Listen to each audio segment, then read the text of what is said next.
Disclaimer. This episode of Dead Souls may contain graphic descriptions or audio recordings of disturbing events which may not be suitable for all audiences. Listener discretion is strongly advised.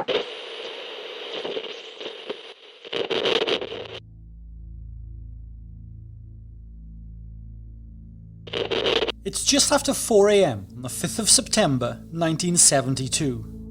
The Olympic Village in Munich is quiet.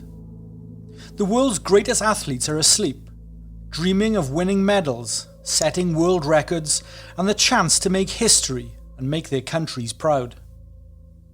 The 1972 Olympic Games were meant to represent a new Germany, a peaceful, welcoming Germany, far removed from the horrors of the Second World War.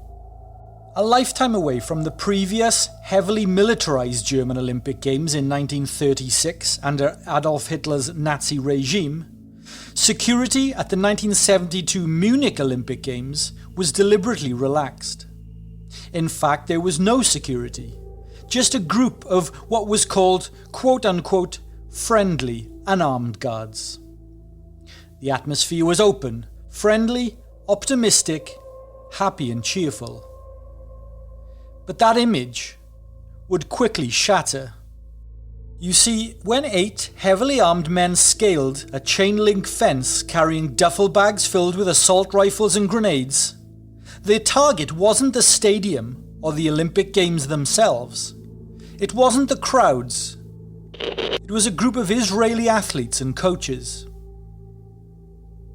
By the time the sun rose over Munich, the 1972 Olympic Games had become the stage for one of the most shocking acts of terrorism the modern world has ever witnessed.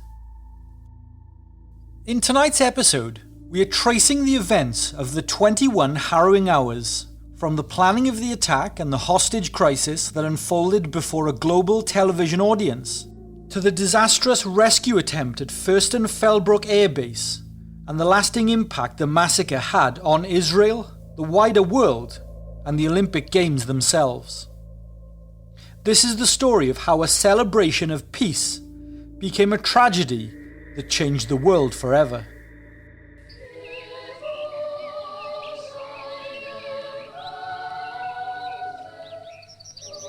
Guten Morgen und guten Appetit. A morning like any other in Munich. A city where tradition and modernity exist happily side by side.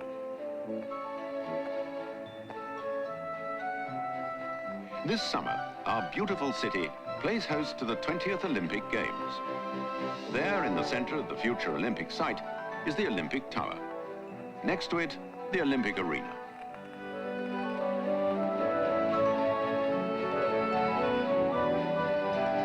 For many visitors, Munich is a kind of German paradise.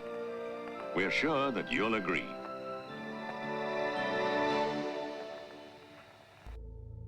Are you an Olympics person? I'm not much of a sports person at all. But every Olympics I end up catching a few events. Maybe the opening ceremony too. Because watching Welsh athletes, for me, the men and the women, competing on the global stage, fills me with moments of anticipation, a nervousness or anxiety for my home nation to do well in the eyes of the world. The Olympics brings out the patriotism in us all. There's nothing like hearing your country's national anthem played in over those huge speakers. The Olympics always brings out the best in nations, a peaceful event that promotes healthy competition and sportsmanship, that's devoid of politics, where men and women from all nations can put their differences aside for a few short weeks to come together over a series of games. But there was one games that fell into disaster, where politics was too divisive at the time to allow everyone to forget. Now, 50 years later, those specific games are still remembered as some of the most tragic games. A games remembered for murder and terror over sportsmanship and cooperation. In 1972, the Olympic Games were held in Munich, Germany. The first time the Games had been held in Germany since 1936. Jews hadn't been allowed to participate back then. A decade later, a third of the world's Jews were gone, murdered by the Nazis. But now it was 1972. Now the Jewish people had their own state. Now they had their own Olympic team. The world was healing. And for Israel, the Olympics were a really big deal that year. Some of those Olympians were Holocaust survivors themselves. They were living a bittersweet victory. Jewish athletes were returning to the very place that had tried to erase them. The 8 men who interrupted those games were all well aware of that bittersweetness. They knew exactly why it mattered for Israel to show up at the Munich Olympics in 1972, and they knew exactly what they were doing when they kidnapped, tortured, and murdered 11 Israeli athletes and coaches. Much of it was broadcast on live television for the world to voyeuristically watch. They had their own message that they wanted to send to the world. I am producing this episode because what happened at the Olympics in 1972 is just as relevant today as it was back then. Nothing has seemingly changed, and history certainly does, it seems, repeat itself. I never imagined that the 1972 Olympics would feel so relevant in 2026. But here we are.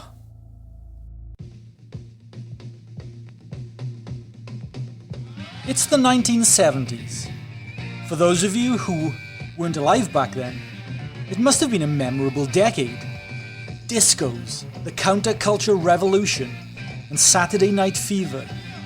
My parents will tell you that that's when music was good and movies were proper movies.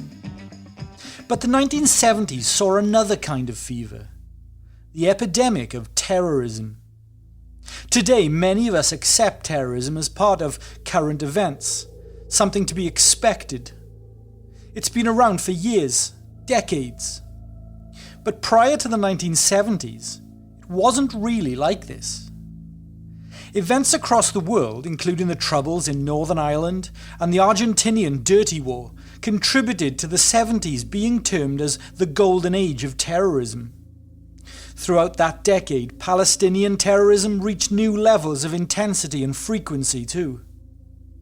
At the infamous 1936 Olympic Games held in Nazi Germany, just 36 years earlier, Hitler used the event as a propaganda machine for the superiority of the Aryan race. They actually described it and promoted it that way. In 1972, Olympics was supposed to be Germany's chance to show the international community in their own country just how much they had changed. It's crazy just how much the world actually had changed between 1945 and 1972. How much has the world changed between the year 2000 and now? Well, that's roughly the same gap. But the Munich Olympics in 1972 was supposed to showcase the new face of Germany. Germany wanted to be seen as a peace-loving, welcoming and friendly country. Germany actually named the upcoming events the not-so-subtle, quote, Olympics of Peace and Joy, or Der Spiele des Freudens und der Freude. They wanted to show Germany as embracing the whole world. But you know that feeling when someone is trying way too hard and overcompensating a little bit too much? Well, yeah, it was kind of like that. There was not a single uniformed police officer or soldier in or around the Olympic Games, for example. So any and all security was, well, zero. The attendance of the Israeli team at this event, only 27 years after the end of the Holocaust, cannot be overstated enough. The Israeli athletes, many of whom lost relatives in the Holocaust, waved the Israeli flag over German soil, only 6 miles from the Dachau concentration camp. Israel was making a strong statement of both Jewish resilience and Israel's readiness to accept a different Germany. 6 German postmen are walking through the Munich Olympic Village at 4:10 a.m. on the morning of the 5th of September 1972. They are heading towards the village's temporary post office. They notice some commotion near Gate 25A. A group of men wearing tracksuits are helping each other scale the 6-foot fence which surrounded the athletes' village complex. This was not an unusual sight. Many Olympic athletes sneaked out of the village after dark to enjoy a night out on the town. To avoid getting into trouble with event officials or their coaches, some Olympians would climb over the low fence once they returned from their night out drinking at one of Munich's many beer halls. But the postmen are suspicious of this group of fence jumpers who are carrying duffel bags and seemingly moving with purpose. So they decide to report the sighting to local officials. No action, however, will be taken. The motto of the Olympic security team is, quote, the cheerful group. They are more like tour guides or customer service representatives. You see, a week earlier, the best athletes in the world gathered in Munich to celebrate the 20th Olympiad. West Germany bid on the 1972 Olympics to show how the country has evolved into a humane and democratic state after rising from the ashes of the genocidal Third Reich. 7,134 athletes from 121 countries will partake in 195 sporting events between the 26th of August and the 11th of September. All while millions watch on television the world over. Israel has sent its largest delegation ever as a state, with 14 athletes competing. Henry Hershkovitz is a sports shooter who carries the Israeli flag for the opening ceremony. He described the emotional moment to reporters afterwards, saying, quote, I felt awesome pride that Jews could raise their flag on German soil. This is proof that the Nazis weren't able to crush the Jewish spirit, the Israeli spirit. Shmuel Lalkin is the head of the Israeli Olympic delegation, and he later said, quote, the atmosphere was to let everybody feel that Germany has changed from the time of 1936. A loud and sustained cheer greets the Israelis as the opening ceremony, serving as a powerful symbol of reconciliation, opens to millions across the world. However, some Israelis are uneasy about competing in Germany. Their anxiousness is deep in the pit of their stomach. They are not sure they can ever let it go. Tuvia Sokolsky is a weightlifting trainer and a Holocaust survivor. He later said, quote, For me, Germans in Munich mean the extermination of 6 million Jews. This, for me, included my father and his family. I cannot simply let this go. On the 28th of November 1971, the Jordanian Prime Minister Wasfi Tal was assassinated by members of an obscure organization named Black September. Black September were a Palestinian militant group with ties to the Fatah faction of the Palestinian Liberation Organization, or PLO, and its leader Yasser Arafat. The group was formed in response to the Kingdom of Jordan's crackdown on Fatah and the other pro-Palestinian militant organizations. Very little is known about Black September, thanks in part to its decentralized structure. Black September members operate in small cells of no more than a dozen men and only receive instructions from third-party intermediaries working with the PLO. This organizational structure assures secrecy and offers deniable plausibility to the PLO leadership. The assassination of Prime Minister Tal is the first time Black September claimed responsibility for an attack, and its activity ramps up over the course of 1971 and 72. On the 8th of May 1972, Black September operatives hijacked Sabina Flight 571 en route from Brussels to Tel Aviv, and they demanded the release of Palestinians imprisoned by Israel. The following day, the aircraft was stormed by Israeli special forces, with future Prime Ministers Ehud Barak and Benjamin Netanyahu amongst them. All but one hostage is saved, but the failure of the hijacking only hardens the resolve of the Black September leadership. In fact, the PLO sends 2 letters to the Olympic Committee at the beginning of 1972. The letters ask that Palestinian athletes be allowed to compete in the Munich Olympic Games. This letter was ignored. At a meeting in Rome between Black September commanders Abu Daoud and Abu Iyad, Iyad suggests that the next target should be the Olympics, specifically in response to the snub.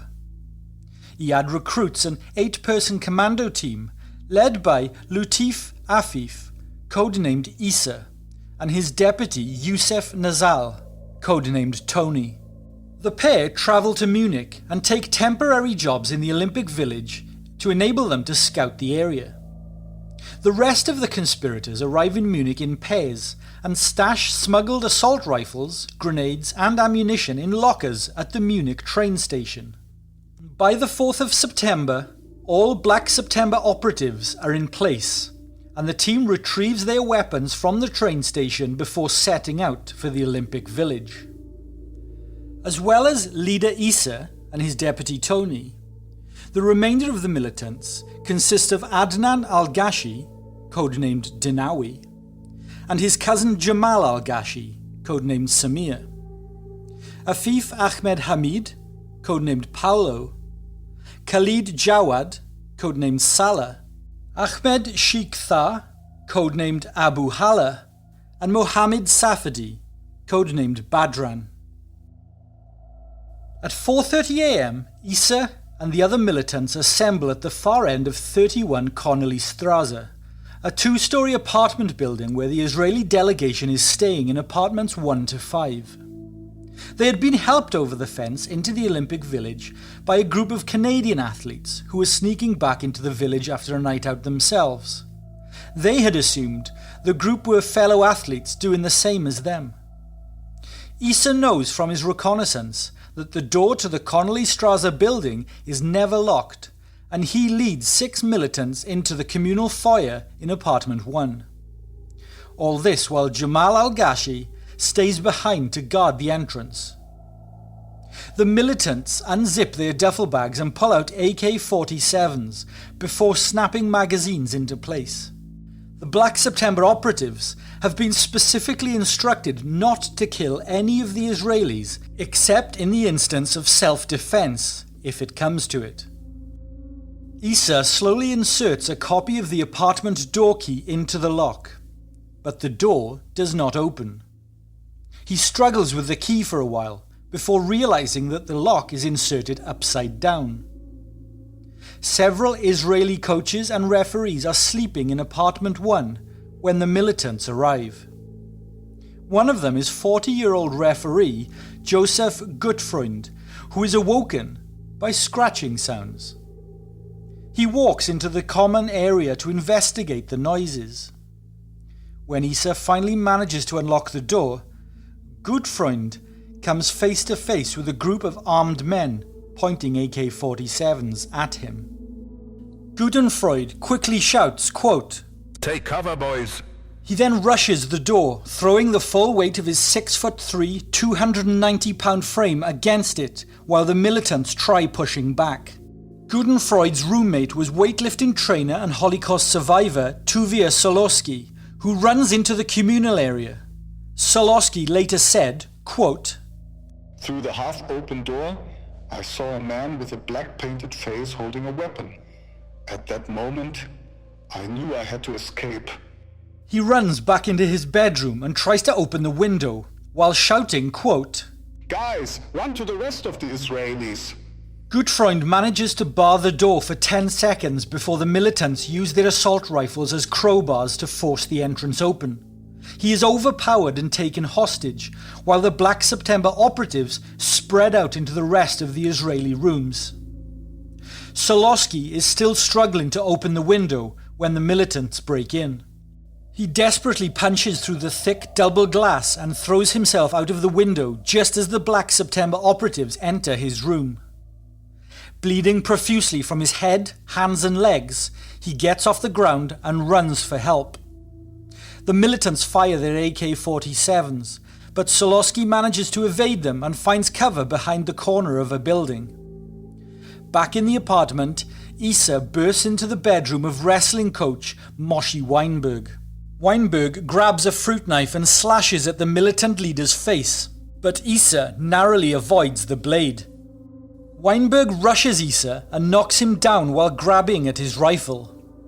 A militant behind Issa aims and fires a single round, which tears through the wrestling coach's cheek, sending Weinberg spinning to the ground, but not killing him. He is then taken hostage along with the 6 other Israelis in apartment 1, bleeding heavily from his face. Tuvia Solosky is the only man to escape. In apartment 5, head of the delegation, Shmuel Lalkin, is awoken by gunfire and goes to his window to investigate. The night is now deathly silent, leading Lalkin to believe a sports shooter has accidentally discharged a round. Back in apartment 1, Issa's deputy Youssef Nazal, Tony, demands that a wounded Weinberg leads the militants to round up the athletes. They march him outside with a gun at his back towards apartment 2, where the fencing team and sports shooters are staying. However, Weinberg lies and tells the terrorists that the inhabitants are not Israeli, and instead directs them to apartment 3.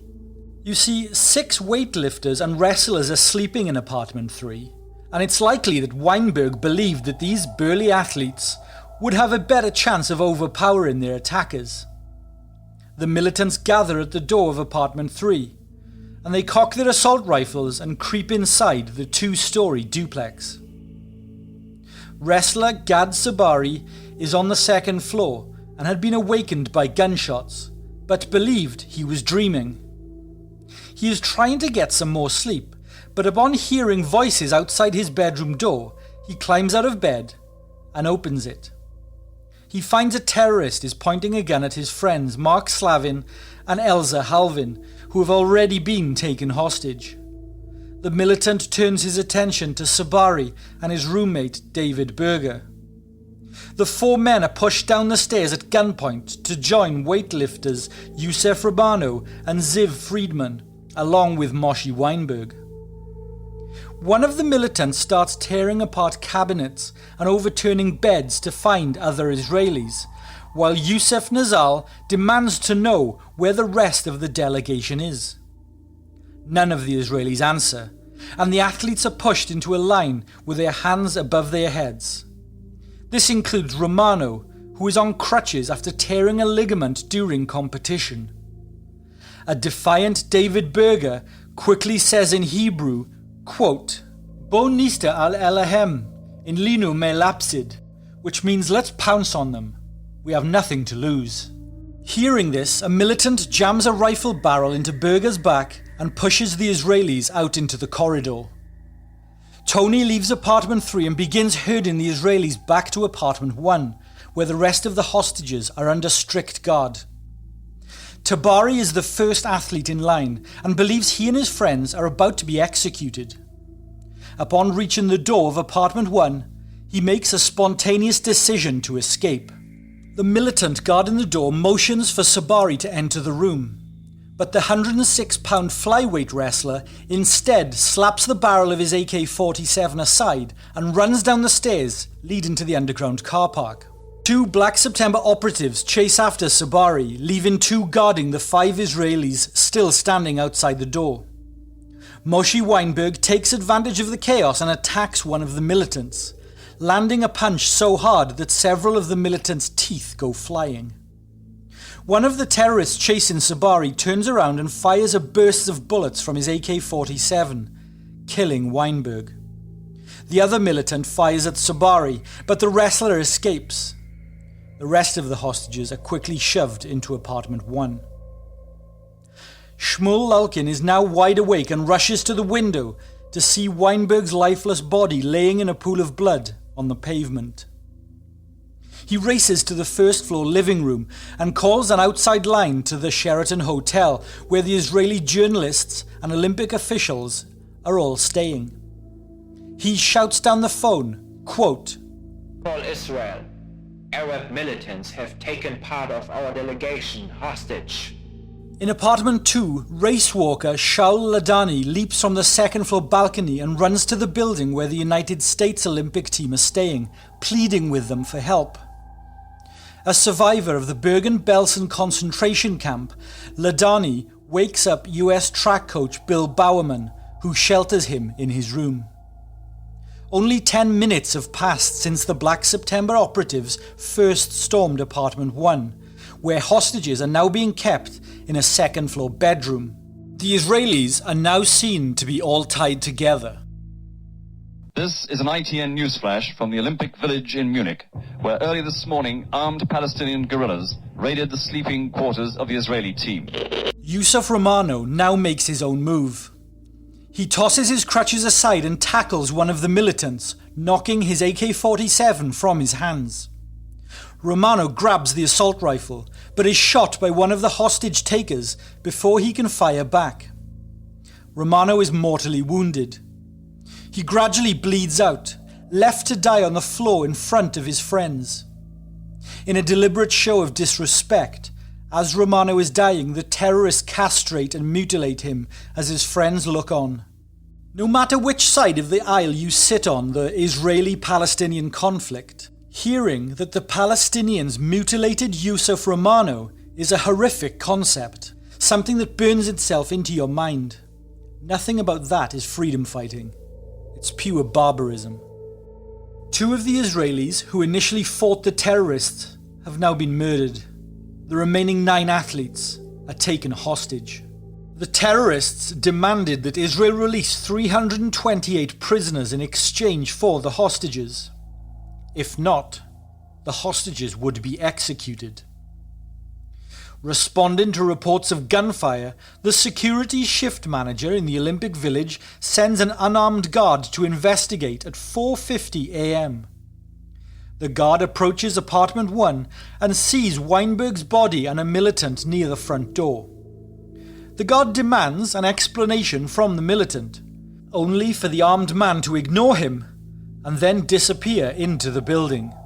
The guard calls for backup on his radio, as the gravity of the situation is now becoming apparent.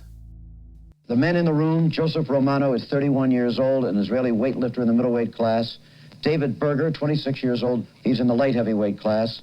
Ziev Friedman, another 26-year-old weightlifter in the bantamweight class. These strong men sitting helpless there at the point of submachine guns. Eliezer Halfin, 24 years old, a freestyle wrestler, is in that room. Mark Slavin is 18 years old, a Greco-Roman wrestler. The others are officials: Joseph Gottfreund, Yaakov Springer, Andrei Spitzer, Kehat Shur, and Amit Zur Shapiro. Munich Chief of Police Manfred Schreiber receives a call from the Olympic Village at 5 a.m. and immediately orders the complex sealed off. He telephones the Bavarian Minister of the Interior, Bruno Meck, who passes on the news to Federal Interior Minister Hans-Dietrich Genscher. An unarmed Munich police officer approaches the apartment building at 31 Connolly-Strasse at 5:10 a.m. He is faced with a Black September militant on the second floor. The militant tosses 2 pieces of paper down onto the pavement in front of him. The paper contains Black September's ultimatum and demands. Moshe Weinberg's body is recovered at 5:30 a.m. Around the same time, German Chancellor Willy Brandt and Israeli Prime Minister Golda Meir are informed of the situation. Dozens of military trucks and police vehicles descend upon the Olympic Village while reporters are alerted to the story. Despite this flurry of activity, the West German government is completely unprepared for the hostage situation in the Olympic Village. You see, Germany at this time does not have a counter-terrorist unit. There are no armed guards at the Olympic site, and because of complex German laws following the Second World War, namely the post-Third Reich Constitution, the federal government are prohibited from moving soldiers into the area without the permission of the Bavarian government. Prior to the Games, the West German Olympic Organizing Committee had been desperate to avoid any imagery that would be reminiscent of the Nazis, even if this was at the expense of public safety and common sense. Security at the 1972 Games is extremely lax, even by the standards of the time. Fun fact, the security personnel have only been prepared to deal with ticket fraud and public drunkenness. The chain of command is also unclear to most, with some officials believing that the Bavarian government has sole authority in this situation, while others look to the federal government of Germany. West German police officers arriving at the scene attempt to contact the militants, but to no avail. At 8:10 a.m, a confident and somewhat fiery 42-year-old spokesman named Annalisa Grace volunteers to talk with the Black September operatives. She approaches the door of 31 Connolly Strasse and is greeted in a surprisingly friendly manner by Issa himself. Grace attempts an aggressive approach, initially shouting at Issa, saying, quote, "What the hell kind of bullshit is this?" Issa, calmly and with a wry smile, responds with, quote, "This has nothing to do with you or with Germany." To which Annalisa Grace says, "We can do nothing about freeing all those political prisoners you want from Israel. Why not give us conditions that are possible for us to meet?" She has a point. But Issa, still smiling, simply responds with, quote, "Free all those prisoners. That is all you have to do. If not, all the hostages will die." The Black September ultimatum demands the release of imprisoned Arabs and non-Arabs by 9 a.m. the following morning, or else the militants will start executing hostages, one every hour. The list includes Andreas Bader and Ulrich Meinhof, two members of the German Red Army faction, which is a Marxist militant organisation operating in West Germany, a decidedly pointed inclusion to the list. The Israeli government categorically refuses to negotiate with Black September, its ambassador relaying Prime Minister Golda Meir's guidelines to West German leadership, namely, 1. Israel will not negotiate with terrorists.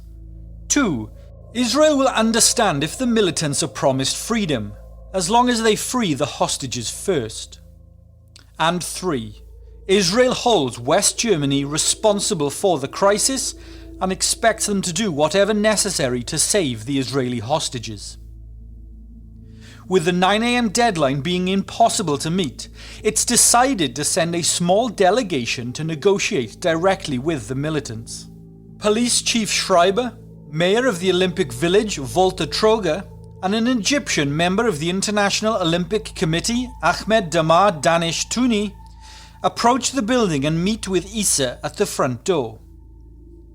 The conversation is tense, with two militants on the second floor pointing their AK-47s at the three men below. Tuni tells Issa that both the Israeli and West German governments need time to locate and free the prisoners requested. Issa agrees to extend the deadline until noon. At this time, Schreiber sizes up the militant and considers grabbing him as a hostage. But the suspicious Issa notices this and warns the Munich police chief, quote, "If you lay a hand on me, I will blow us both up, my friend."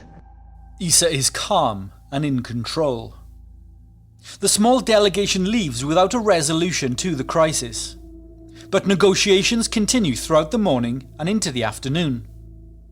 The men attempting to free the hostages are improvising their response in real time, as there is no hostage negotiation team in the whole of Germany.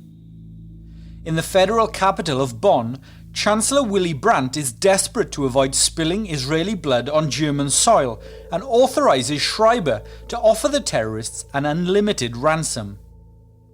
The West Germans set up a telephone link with the apartment, and several officials take turns speaking directly to the militants. Their conversations with Issa are polite but fruitless. When Schreiber informs Issa of the unlimited ransom, the militant leader responds simply, quote, "This is not about money. Talk of money is demeaning to me." Peter Jennings is inside the village and is observing this with the naked eye. Peter? Jim, I am almost directly over the Israeli building. It will be a famous number before long. It's building 31. It's on Connolly Strasse. It does appear to be confirmed, though anything confirmed today is difficult. that these guerrillas are from one of the very extreme left-wing groups, a group called Black September. Continuous delegations go forward, people here waiting, but unquestionably the mood becoming more tense. They had set a deadline of noon, which is just an hour and 15 minutes away, saying that they were going to kill all of their hostages at that time. West German Interior Minister Hans-Dietrich Genscher offers himself as a hostage, telling Issa, "You know our history. You know what the Third Reich did to the Jews. You need to understand that this can't happen in Germany again. And for this reason I beg you to do this exchange and take me instead." But he is again turned down by Issa. Despite these setbacks, Black September agrees to extend the deadline to noon, then 1 p.m, then to 3 p.m, and to 5 p.m. After learning of the attack, Avery Brundage, president of the Olympic Committee, controversially declared that the Games must go on. In typical German precision, the first athletic event of the day occurred at exactly 8:15 a.m, as 2 Israelis lay dead and 9 Israelis were held hostage. Brundage spent his day dismissing questions and suggestions that the Games should be postponed. Jim Murray of the LA Times was astonished by this, writing, quote, "It's almost like having a dance at Dachau. As the other athletes were sunbathing and playing ping pong, an international nightmare lasting more than 20 hours was happening just a few yards away." Indeed, while West German officials continue to scramble for a response from the Israeli government regarding meeting the terrorist demands, Chancellor Brandt appeals to Golda Meir to compromise. But the Israeli leader is resolute in her decision, telling a reporter, quote, "If we should give in, then no Israeli anywhere in the world can feel that his life is safe. It's blackmail of the worst kind." It soon becomes apparent to West German officials that a peaceful conclusion is unlikely, and Schreiber's deputy police chief, George Wolf, begins preparing a rescue attempt while negotiations drag on. A rescue attempt with a crew who have zero experience in this area of conflict. After mounting pressure on the IOC throughout the day, Avery Brundage finally postpones the Games at around 5 p.m, 12 hours after the first hostage was murdered. Whilst the postponement takes effect, behind the scenes Brundage is pushing the West German authorities to arrange for the hostages and the terrorists to be moved off-site so that the Olympic Games can resume as soon as possible. On a lovely late summer afternoon, the tense vigil continues. In just a half an hour, the deadline will have expired. Meanwhile, in Tel Aviv, the Israeli government is increasingly pessimistic that the hostages will be saved. Prime Minister Meir orders that the Seyrat Matkal Israeli Special Forces unit to prepare to fly to Munich. But the West Germans immediately reject the offer of help, citing constitutional concerns about letting foreign forces operate on German territory. The Seyrat Matkal is an elite special force reconnaissance unit of the Israeli Defense Forces, which was founded in 1957 and modelled on the elite British Special Air Service, or SAS. Until the 1980s, the Seyrat Matkal were denied to even exist, so any activity in Munich in 1972 would have been completely clandestine to maintain their anonymity. After Germany's refusal to allow the Seyrat Matkal to assist, Israeli Defense Minister Moshe Dayan dispatches Mossad heads Zvi Zamir and Security Services agent Victor Cohen to Munich to coordinate a rescue operation with the West German government. Zamir was a man of very little patience. Around 50,000 people had filed out of the Olympic Stadium and gathered on the grassy hill overlooking the apartments, along with live television crews. Viewers were horrified to see that once again Jewish blood was being spilled on German soil. There was a widespread feeling of helplessness. At 4:35 p.m, a German delegation once again approached Issa to beg for another extension to the deadline. Instead, an irritated Issa is tired of the non-stop excuses and wants to put an end to the situation. he demands transport to Cairo in Egypt, where he could conduct negotiations from a nation friendly to the Fatah group. For clarity, in 1958, Yasser Arafat and his friends founded Al-Fatah, which advocated armed struggle against Israel. In 1964, they established the PLO, or Palestinian Liberation Organization, with the goal, according to Arafat, of destroying Israel. There is evidence that the group that led to the massacre emerged from Arafat's Al-Fatah as a splinter cell group called Black September. Although Arafat denied giving approval for the massacre, the United States Department of Defense claims to have found connections between the two groups, and even one of those involved with the plot, Abu Daoud, claims that Arafat approved the plan himself. But back to the hostage situation. After a quick deliberation, the Germans agreed to the Cairo request, but only if they are allowed to speak to the hostages first. Two of the Israelis, Andrei Spitzer and Kahat Shor, speak to the Germans from the balcony before they are forcibly pulled back inside. Mayor Troger and Interior Secretary Genscher insist that they must check on the condition of all of the hostages. Issa agrees. The two men enter apartment 1 and briefly meet with the hostages. Genscher later said, quote, "The image of the room will stay with me for as long as I live.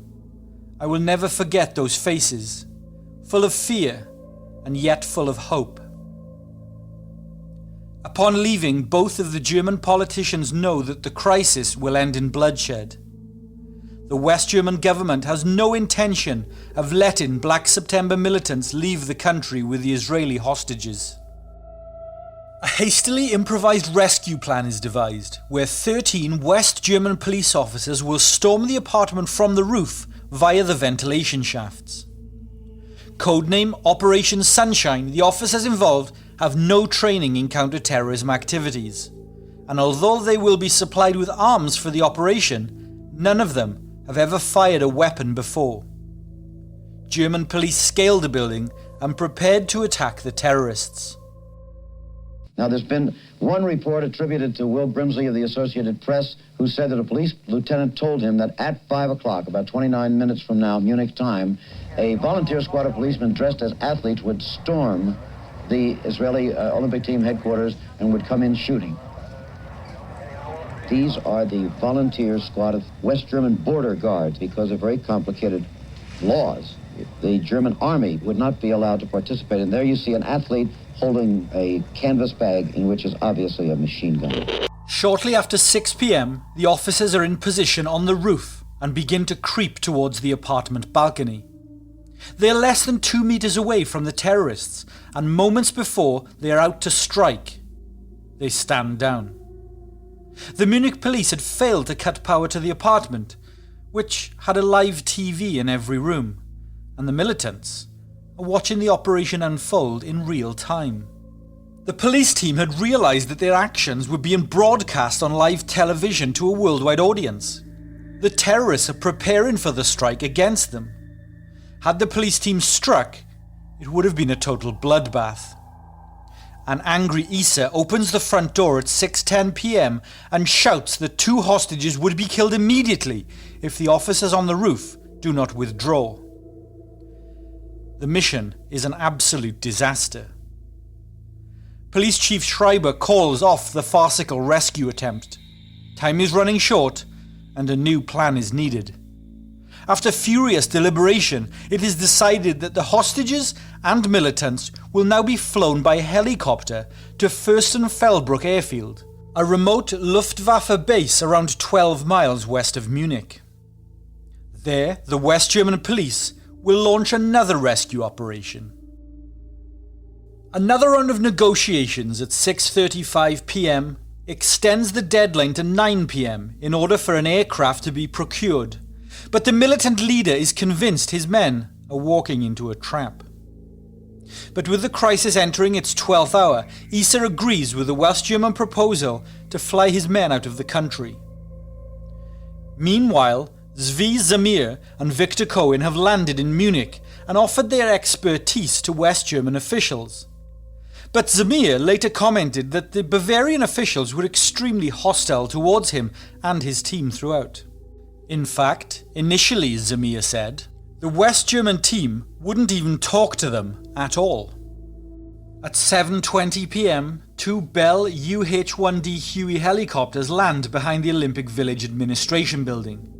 These are German military helicopters, and they are preparing to take the hostages and their captors to Fürstenfeldbruck airfield. Another last-second plan is hatched to rescue the hostages before they even leave the Olympic Village by ambushing the militants as they walk to the helicopters through the Olympic Village's underground parking garage. Issa, sharp as a tack, again suspects that there may be an attempt on the militants by German authorities, so he insists on walking the route first to check the area out. The militants are ordered to kill the hostages if he does not return in 6 minutes. Issa quickly establishes that the underground parking garage would be a shooting gallery and a bottleneck for the militants. As Issa is completing his walk, armed German police officers are crawling and ducking down to hide from him behind cars and behind pillars in a comedic scene that reeks of unprofessionalism. After his walk, Issa returns and demands that a bus to take the militants and their hostages to the helicopters is provided. The German negotiators, once again, agree without hesitation. But it is another 2 hours before a large bus parks in front of 31 Connolly Strasse. But at 10 p.m, the Black September operatives push the blindfolded Israelis onto the bus in groups of 3 men per militant. All 17 men board the bus in 7 minutes, whereby it sets out for the helicopters. Just a 3-minute journey through the underground parking garage towards the administration building across the Olympic Village. West German police are finally able to enter apartment 1 and retrieve Joseph Romano's body. This is Peter Jennings in the Olympic Village. The Olympic Village is built on various levels, and underneath Building 31, and underneath, in fact, all of the buildings here, there is a network of roads. Those alleyways now have been used to bring in a fairly massive security force, including armored cars, and just a short while ago, Howard Cosell noticed that there was considerable activity there. Over the recent 25 to 30 minutes, there was a flurry of activity. Cars were speeding off, and we now have a corridor or avenue of departure available to the Arabs should a deal have been made and should they be coming out, as now seems likely. So there is a quiet now and an expectancy. Dead Souls is researched, written, produced and hosted by me, Jamie Black, with music by Mark Butler and Coag. Dead Souls is not part of any network or corporation and is entirely independent. Therefore, our views are completely free from any bias or censorship. For more information about our show, follow us on Twitter at Dead Soulscast and Instagram at dead_souls_podcast. If you want to support the show, you can do so by going to patreon.com/deadsouls. For $2 a month, you will get access to exclusive ad-free episodes only for Patreon supporters, and exclusive access to written articles, blogs, and research. You may have noticed that sometimes our podcast doesn't appear on your YouTube feed, and very often our podcasts get age-restricted or removed altogether. This isn't by accident. We cover topics that are not always algorithm-friendly, and the big corporations don't love it when we talk about certain topics or have certain conversations, especially the kind that challenge mainstream narratives. This is another reason we have created our Patreon. It is a space where we can post full, unfiltered and uncensored topics that the big platforms and mainstream media don't always like. Proceeds from our Patreon go directly to supporting us, our show, our research, and keeping the lights on here at Dead Souls HQ. Go check it out. Patreon.com/deadsouls. That's it for tonight. Part 2 will be out in a few days. Good night, everyone.